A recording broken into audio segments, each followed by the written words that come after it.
इंद्रायणीचं पसायदान. दिनांक 5 डिसेंबर. उंदीर मामा आणि मिकी माऊस. लेखक डॉक्टर संतोष मोतीराम मुळावकर. अभिवाचक अमेया संतोष मुळावकर. लहानपण म्हणजे आठवणींचं एक निरागस चित्र असतं.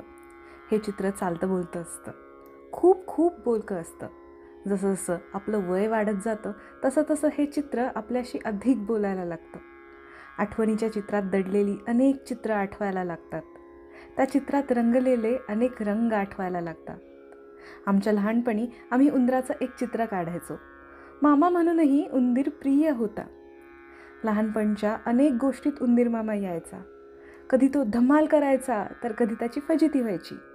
ही धमाल आणि फजिती सगळ्यांना आवडायची कारण सगळ्यांना ती खूप खूप हसवायची. आमच्या चित्रातला उंदीर मात्र उंदीर मामा नसायचा. त्या उंदीर मामाचा उंदीर भाचाही नसायचा. तो आपला साधा उंदीर असायचा. ह्या उंदराच्या चित्रासोबत एक कहाणी असायची. ती कहाणी हिंदीत असायची. कहाणी तेवढीच मजेदार आणि बोधप्रदसुद्धा. केवळ 5 वाक्यांची. आम्ही कहाणीतलं एक एक वाक्य म्हणायचो आणि त्या वाक्यातलं चित्र काढायचो.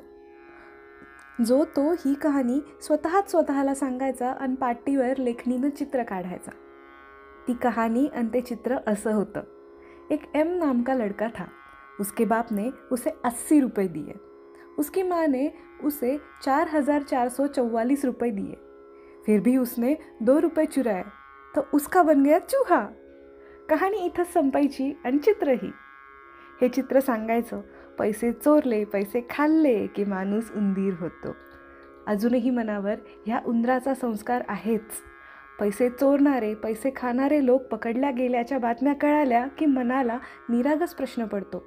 ह्या लोकांनी त्यांच्या लहानपणी उंदराची कहाणी म्हणत म्हणत उंदराचं चित्र काढलं नव्हतं का? माझ्या मनाच्या पाटीवर उंदराचं ते चित्र आणि ती कहाणी अजूनही कायम आहे. आणि पैसे चोरले, पैसे खाल्ले तर आपण उंदीर होऊ ही भाबडी भीती मनात अजूनही कायम आहे. आज त्या चित्राची आठवण झाली की कधीमधी ते चित्र काढून बघतो. पण आता चित्रातला उंदीर प्रौढ झालेला असतो. आमच्या लहानपणी हे चित्र परंपरेनं आलं होतं. ती कहाणीही परंपरेनं आली होती.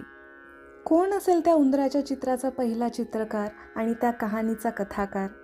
दोघंही एकच असतील की वेगळे?